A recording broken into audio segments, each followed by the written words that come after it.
ओम बृहस्पति देवाय नमः। ओम विष्णु देवाय नमः। स्वागत है आपका हमारे चैनल पर।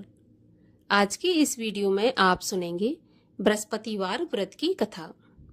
सभी प्रकार की व्रत कथाएं सुनने के लिए और हमसे जुड़े रहने के लिए आपको हमारे चैनल को सब्सक्राइब करके बेल आइकन पर प्रेस करना है और आज की वीडियो अच्छी लगे तो लाइक करना है और शेयर करना है।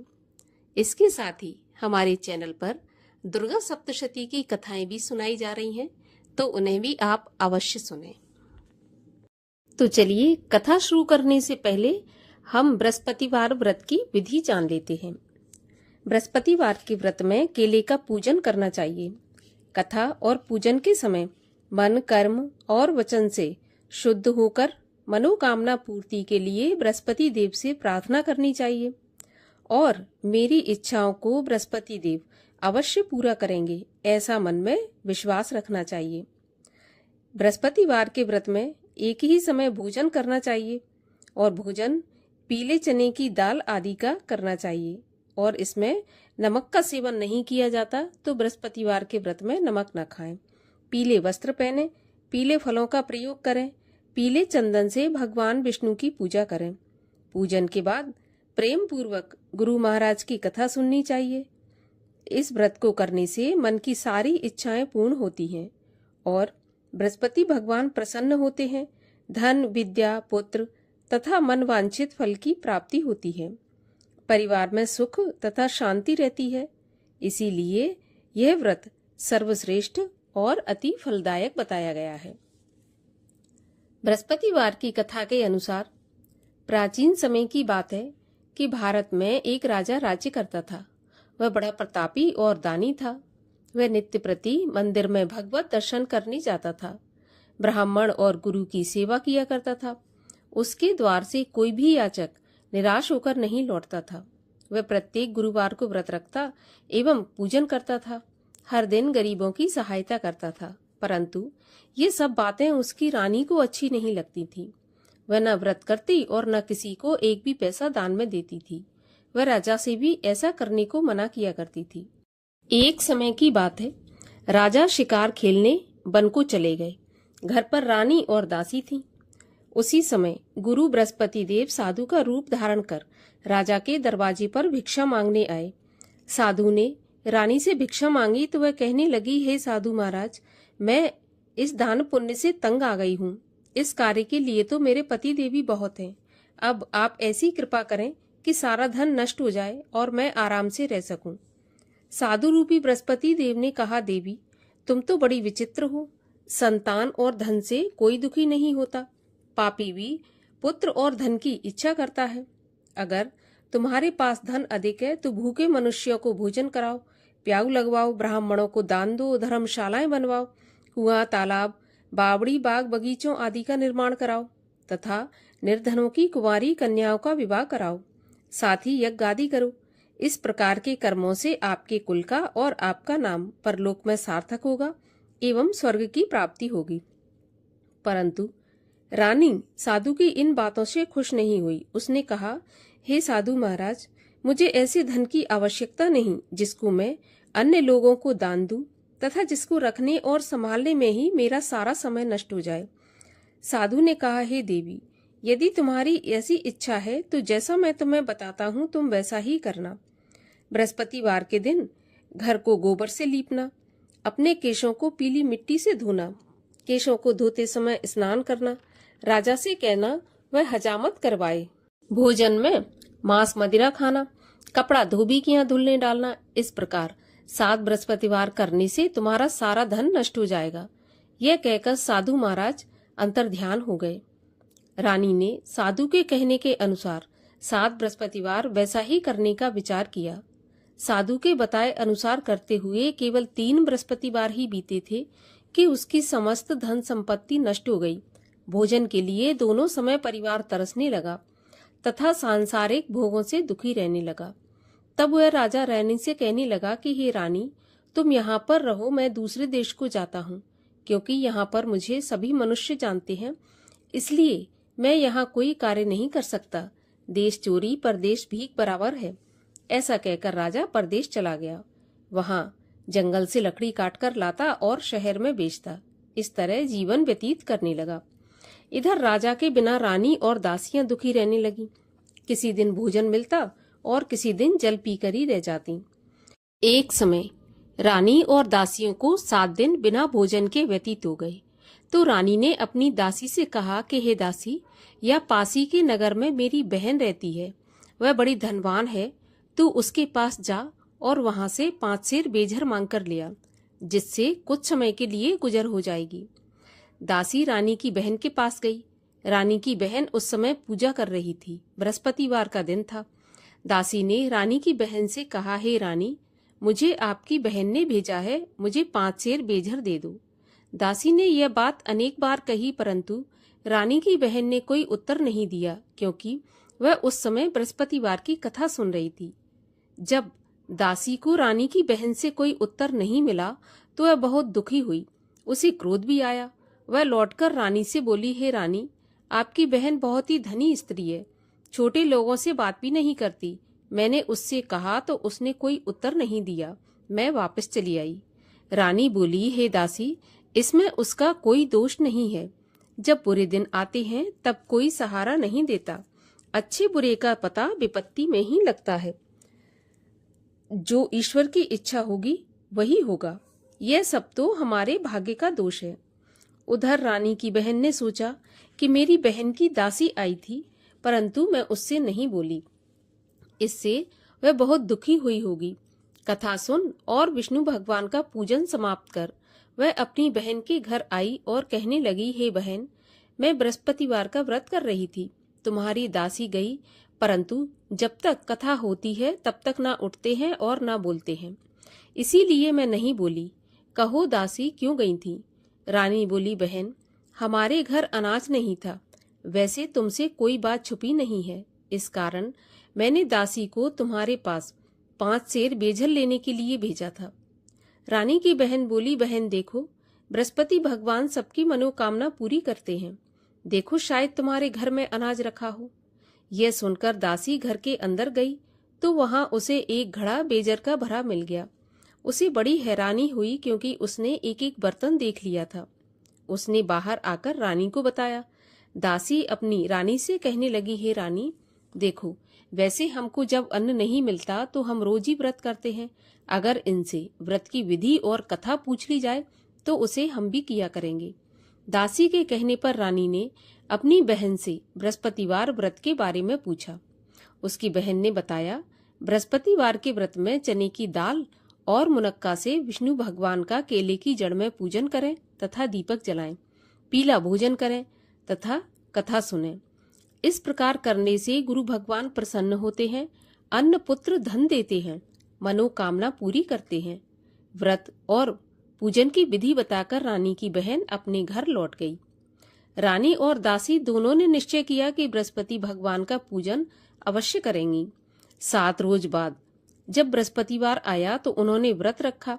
घुड़साल में जाकर चना और गुड़ बीन लाई तथा उसकी दाल से केले की जड़ तथा विष्णु भगवान का पूजन किया। अब भोजन पीला कहाँ से आए? दोनों बड़ी दुखी हुई, परंतु उन्होंने व्रत किया था, इस कारण बृहस्पति भगवान प्रसन्न थे। एक साधारण व्यक्ति के रूप में वे 2 थालों में सुंदर पीला भोजन लेकर आए और दासी को देकर बोले, हे दासी, यह भोजन तुम्हारे और रानी के लिए है, तुम दोनों करना। दासी भोजन पाकर बड़ी प्रसन्न हुई और रानी से बोली, रानी जी, भोजन कर लो। रानी को भोजन आने के बारे में कुछ पता नहीं था, इसलिए वह दासी से बोली, जा तू ही भोजन कर, क्योंकि तू हमारी व्यर्थ में हंसी उड़ाती है। दासी बोली, एक व्यक्ति भोजन दे गया है। रानी कहने लगी, वह भोजन तेरे लिए ही दे गया है, तू ही भोजन कर।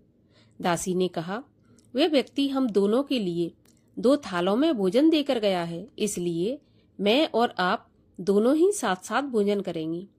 दोनों ने गुरु भगवान को नमस्कार करके भोजन प्रारंभ किया। उसके बाद से वे प्रत्येक बृहस्पतिवार को गुरु भगवान का व्रत और पूजन करने लगी। बृहस्पति भगवान की कृपा से उनके पास धन हो गया, परंतु रानी फिर पहले की तरह आलस करने लगी। तब दासी बोली, देखो रानी, तुम पहले भी इस प्रकार आलस करती थी, तुम्हें धन के रखने में कष्ट होता था, इस कारण सभी धन नष्ट हो गया। अब गुरु भगवान की कृपा से धन मिला है तो फिर तुम्हें आलस होता है। बड़ी मुसीबतों के बाद हमने यह धन पाया है, इसलिए हमें दान पुण्य करना चाहिए तथा भूखे मनुष्यों को भोजन कराओ, प्याऊ लगवाओ, ब्राह्मणों को दान दो, कुआं, तालाब, बावड़ी आदि का निर्माण करवाओ, मंदिर, पाठशाला बनवाकर दान दो, कुंवारी कन्याओं का विवाह करवाओ, धन को शुभ कार्यों में खर्च करो, जिससे तुम्हारे कुल का यश बढ़े तथा स्वर्ग प्राप्त हो और पितृ प्रसन्न हो।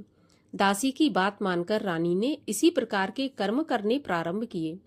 अब तो रानी का काफी यश फैलने लगा। एक दिन रानी और दासी आपस में विचार करने लगी कि न जाने राजा किस दशा में होंगे, उनकी कोई खोज खबर नहीं है। गुरु भगवान से उन्होंने प्रार्थना की और भगवान ने रात्रि में राजा को स्वप्न में कहा कि हे राजा, उठ, तेरी रानी तुझको याद करती है, अब अपने देश को लौट जा। राजा प्रातःकाल उठा। वह विचार करने लगा कि स्त्री जाति खाने और पहनने की ही साथी होती है, पर भगवान की आज्ञा मानकर वह अपने नगर को चलने के लिए तैयार हुआ। जब राजा परदेश गया तो परदेश में बहुत दुखी रहने लगा था। प्रतिदिन जंगल से लकड़ी बीनकर लाता और उसे शहर में बेचकर अपने दुखी जीवन को बड़ी कठिनता से व्यतीत करता था। एक दिन राजा दुखी हो अपनी पुरानी बातों को याद करके रोने लगा। उस जंगल में बृहस्पति देव एक साधु का रूप धारण करके आए और राजा के पास आकर बोले, हे लकड़हारे, तुम इस सुनसान जंगल में किस चिंता में बैठे हो, मुझे बताओ। यह सुनकर राजा के नेत्रों में जल भर आया और साधु की वंदना करके बोला, हे प्रभु, आप सब कुछ जानने वाले हैं। इतना कहकर राजा ने साधु को अपनी संपूर्ण कहानी सुना दी। महात्मा दयालु होते हैं। वे राजा से बोले, हे राजा, तुम्हारी पत्नी ने बृहस्पति देव के प्रति अपराध किया था, जिसके कारण तुम्हारी यह दशा हुई।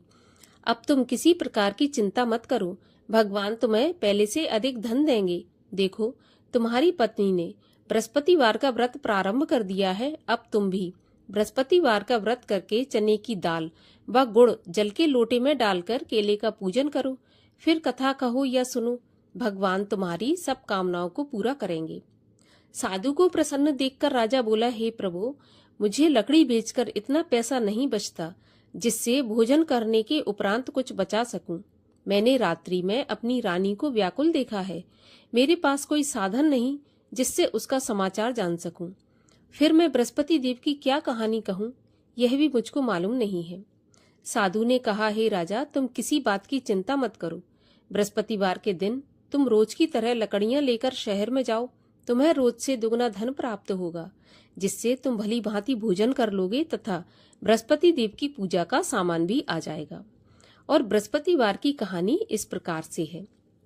प्राचीन काल में एक बहुत ही निर्धन ब्राह्मण था। उसकी कोई संतान नहीं थी। वह नित्य पूजा पाठ करता, परंतु उसकी स्त्री बहुत मलिनता के साथ रहती थी। वह न स्नान करती और न किसी देवता का पूजन करती। प्रातःकाल उठते ही सबसे पहले भोजन करती, बाद में अन्य कार्य करती।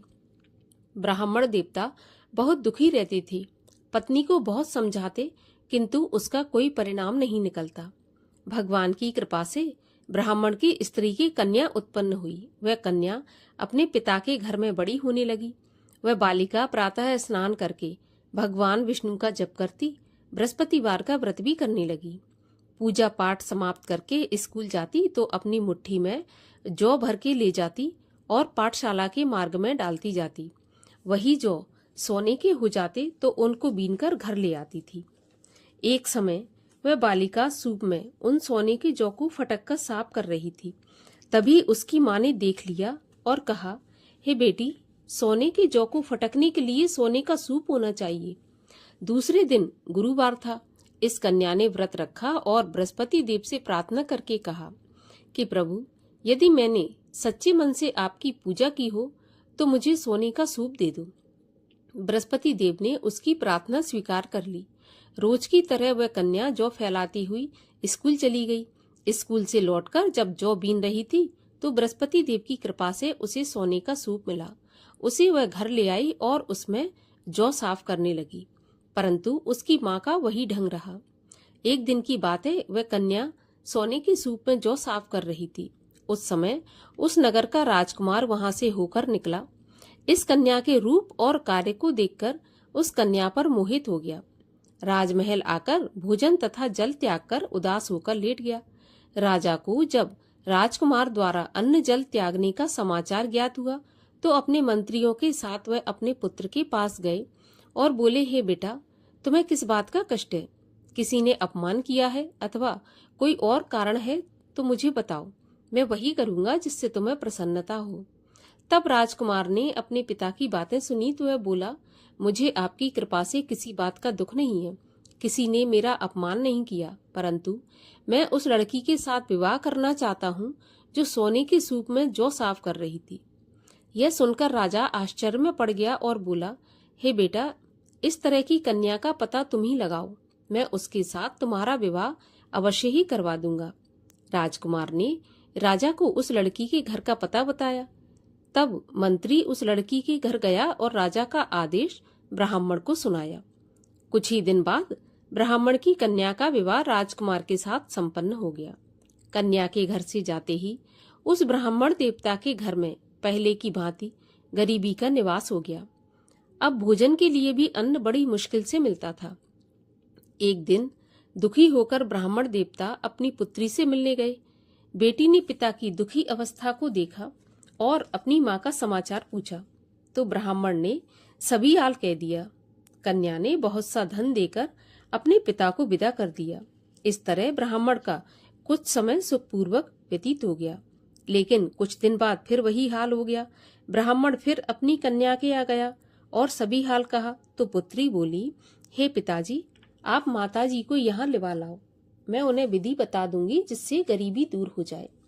ब्राह्मण देवता अपनी स्त्री को साथ लेकर राजमहल अपनी पुत्री के पास पहुंचे तो पुत्री अपनी माँ को समझाने लगी कि हे माँ, तुम प्रातःकाल उठकर प्रथम स्नान आदि करके विष्णु भगवान का पूजन करो तो सब दरिद्रता दूर हो जाएगी। परंतु उसकी माँ ने उसकी एक भी बात नहीं मानी। वह प्रातःकाल उठकर अपनी पुत्री का बचा जूठन खा लेती थी। एक दिन उसकी पुत्री को बहुत गुस्सा आया। उसने एक रात को कोठरी से सारा सामान निकाल दिया और अपनी माँ को उसमें बंद कर दिया। प्रातःकाल उसमें से उसे निकाला तथा स्नान आदि करा के पूजा पाठ करवाया तो उसकी माँ की बुद्धि ठीक हो गई। इसके बाद वह नियम से पूजा पाठ करती और प्रत्येक बृहस्पतिवार को व्रत रखने लगी।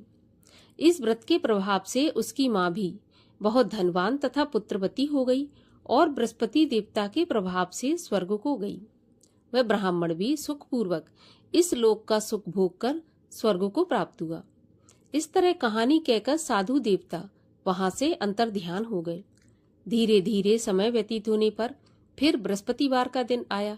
राजा जंगल से लकड़ी काटकर किसी शहर में बेचने गया। उसे उस दिन और दिनों से अधिक धन मिला। राजा ने चना गुड़ आदि लाकर गुरुवार का व्रत किया। उस दिन से उसके सभी क्लेश दूर हुए, परंतु जब अगला गुरुवार आया तो वह व्रत करना भूल गया। इस कारण बृहस्पति भगवान नाराज हो गए। उस दिन उस नगर के राजा ने विशाल यज्ञ का आयोजन किया तथा अपने समस्त राज्य में घोषणा करवा दी कि कोई भी मनुष्य अपने घर भोजन न बनाए तथा आग भी न जलाए।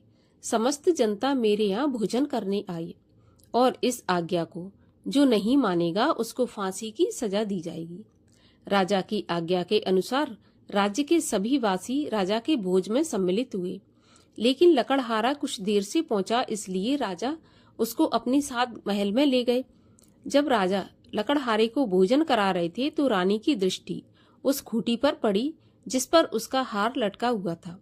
उसे हार खूंटी पर लटका दिखाई नहीं दिया तो रानी को निश्चय हो गया कि मेरा हार इस लकड़हारे ने चुरा लिया है। उसी समय सैनिक बुलवाकर उसको जेल खाने में डलवा दिया। जब लकड़हारा जेल खाने में गया तो बहुत दुखी होकर विचार करने लगा कि न जाने कौन से पूर्व जन्म के कर्म से मुझे यह दुख प्राप्त हुआ है, और उसी साधु को याद करने लगा जो कि जंगल में मिला था। तत्काल बृहस्पति देव साधु के रूप में प्रकट हो गए और उसकी दशा को देखकर कहने लगे, अरे मूर्ख, तूने बृहस्पति देवता की कथा नहीं की, इसी कारण तुझे दुख प्राप्त हुआ है। अब चिंता मत कर, बृहस्पतिवार के दिन जेल खाने के दरवाजे पर 4 पैसे पड़े मिलेंगे, उनसे तू बृहस्पति देव की पूजा करना तो तेरे सभी कष्ट दूर हो जाएंगे। अगले बृहस्पतिवार उसे जेल के द्वार पर 4 पैसे मिले। राजा ने पूजा का सामान मंगवाकर कथा कही और प्रसाद बांटा। उसी रात्रि को बृहस्पति देव ने उस नगर के राजा को स्वप्न में कहा कि हे राजा, तूने जिस आदमी को जेल खाने में बंद कर दिया है वह निर्दोष है, वह राजा है, उसे छोड़ देना। रानी का हार उसी खूंटी पर लटका हुआ है।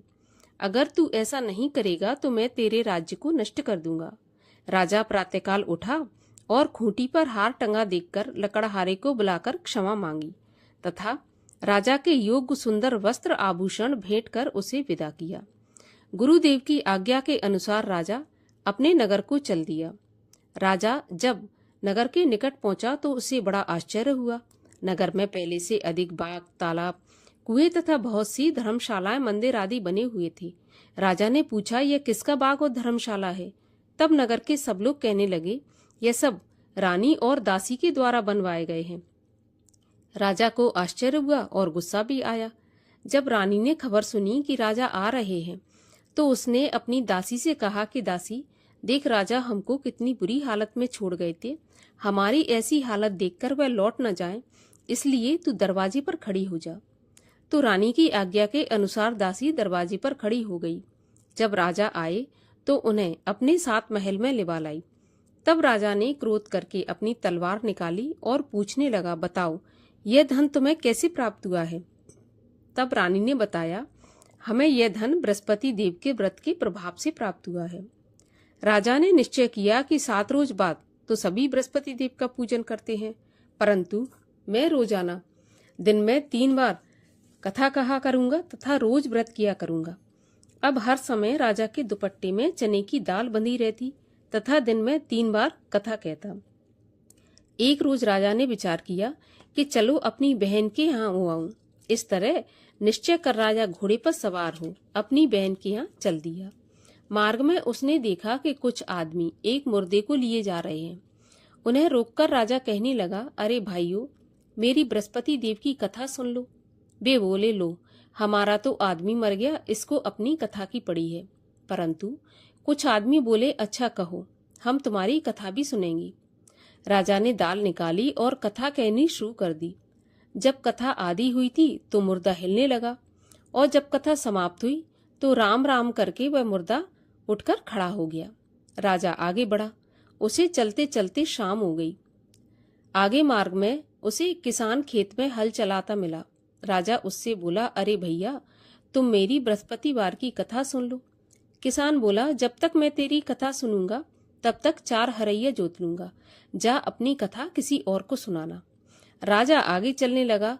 राजा के हटते ही बैल पछाड़ खाकर गिर गए तथा किसान के पेट में बहुत जोर से दर्द होने लगा। उसी समय किसान की पत्नी रोटी लेकर आई। उसने जब यह देखा तो अपने पुत्र से सब हाल पूछा और बेटे ने सभी हाल बता दिया। तो बुढ़िया दौड़ी दौड़ी उस घुड़सवार के पास गई और उससे बोली, मैं तेरी कथा सुनूंगी, तू अपनी कथा मेरे खेत पे चलकर ही कहना। राजा ने लौटकर बुढ़िया के खेत पे जाकर कथा कही, जिसके सुनते ही बैल खड़े हो गए तथा किसान के पेट का दर्द भी बंद हो गया। राजा अपनी बहन के घर पहुंच गया। बहन ने भाई की खूब मेहमानी की। दूसरे दिन सुबह राजा जगा तो वह देखने लगा कि सब लोग भोजन कर रहे हैं। राजा ने अपनी बहन से पूछा, ऐसा कोई मनुष्य है जिसने भोजन नहीं किया हो, जो मेरी बृहस्पतिवार की कथा सुन ले? तो बहन बोली, भैया, यह देश ऐसा ही है। पहले यहाँ के लोग भोजन करते हैं, बाद में अन्य काम करते हैं। अगर कोई पड़ोस में हो तो मैं देखकर आती हूँ। ऐसा कहकर बहन देखने चली गई, परंतु उसे कोई भी ऐसा व्यक्ति नहीं मिला जिसने भोजन नहीं किया हो। वह एक कुम्हार के घर गई जिसका लड़का बीमार था। उसे मालूम हुआ कि उसके यहाँ 3 दिन से किसी ने भोजन नहीं किया। रानी ने अपने भाई की कथा सुनने के लिए कुम्हार से कहा तो वह तैयार हो गया। राजा ने जाकर बृहस्पतिवार की कथा कही, जिसको सुनकर उसका लड़का ठीक हो गया। अब तो राजा की प्रशंसा होने लगी। एक दिन राजा ने अपनी बहन से कहा कि बहन, मैं अपने घर को जाऊंगा, तुम भी तैयार हो जाओ। राजा की बहन ने अपनी सास से कहा। सास ने कहा, हाँ चली जा, परंतु अपने लड़कों को मत ले जाना, क्योंकि तेरे भाई के तो कोई संतान नहीं है। बहन ने अपने भाई से कहा, भैया, मैं तो चलूंगी पर कोई बालक नहीं जाएगा। राजा ने कहा, जब कोई बालक नहीं चलेगा तो तुम क्या करोगी? बड़े दुखी मन से राजा अपने नगर को लौट आया। राजा ने अपनी रानी से कहा, हम निर्वंशी राजा हैं, हमारा मुंह देखने का भी धर्म नहीं है। और राजा बिना भोजन किए ही शैया पर लेट गया। तब रानी बोली, हे प्रभु, बृहस्पति देव ने हमें सब कुछ दिया है, वे हमें संतान भी अवश्य देंगे। उसी रात को बृहस्पति देव ने राजा से सपने में कहा कि राजा उठ, सभी सोच त्याग दे, तेरी रानी गर्भवती है। राजा को यह जानकर बड़ी खुशी हुई। 9वें महीने रानी के गर्भ से एक सुंदर पुत्र पैदा हुआ। तब राजा बोला, हे रानी, स्त्री बिना भोजन के रह सकती है, बिना कहे नहीं रह सकती। जब मेरी बहन आए तो तुम मुझसे कुछ कहना मत। रानी ने सुनकर हाँ कर दिया। जब राजा की बहन ने यह शुभ समाचार सुना तो बहुत खुश हुई तथा बधाई लेकर अपने भाई के यहाँ आई। तभी रानी ने कहा, घोड़ा चढ़ाकर नहीं आई, गधा चढ़ी आई। राजा की बहन बोली, भाभी, मैं इस प्रकार न कहती तो तुम्हें औलाद कैसे मिलती? बृहस्पति देव ऐसे ही हैं, जैसी जिसके मन में कामना है सभी को पूर्ण करते हैं। जो सद्भावना पूर्वक बृहस्पतिवार का व्रत करता है एवं कथा पढ़ता है अथवा सुनता है और दूसरों को सुनाता है, बृहस्पति देव उसकी सभी मनोकामना पूरी करते हैं। भगवान बृहस्पति देव उनकी सदैव रक्षा करते हैं। जो संसार में सद्भावना से गुरुदेव का पूजन एवं व्रत सच्चे हृदय से करते हैं, उनकी सभी मनोकामनाएं पूरी होती हैं। जैसी सच्ची भावना से रानी और राजा ने बृहस्पति देव की कथा का गुणगान किया तो उनकी सभी इच्छाएं बृहस्पति देव ने पूर्ण की थी। इसलिए सबको कथा सुनने के बाद प्रसाद लेकर जाना चाहिए। हृदय से उनका मनन करते हुए जयकारा बोलना चाहिए। बोलिए बृहस्पति भगवान की जय। बृहस्पति देव की आरती। ओम जय बृहस्पति देवा, स्वामी जय बृहस्पति देवा, छिन छिन भोग लगाऊं, कदली फल मेवा। ओम जय बृहस्पति देवा, तुम पूर्ण परमात्मा, तुम अंतर्यामी, जगत पिता जगदीश्वर, तुम सबके स्वामी। ओम जय बृहस्पति देवा, चरणामृत निज निर्मल, सब पातक हरता, सकल मनोरथ दायक, कृपा करो भरता। ओम जय बृहस्पति देवा, तन मन धन अर्पण कर, जो जन शरण पड़े, प्रभु प्रकट तब हो कर, आकर द्वार खड़े। ओम जय बृहस्पति देवा, दीन दयाल दया निधि, भक्तन हितकारी, पाप दोष सब हरता, भव बंधन हारी। ओम जय बृहस्पति देवा, सकल मनोरथ दायक, सब संशय हारो, विषय विकार मिटाओ, संतन सुखकारी। ओम जय बृहस्पति देवा, जो कोई आरती तेरी प्रेम सहित गावे, जेठानंद आनंद कर, सो निश्चय पावे। ओम जय बृहस्पति देवा। बोलो विष्णु भगवान की जय, बोलो बृहस्पति भगवान की जय।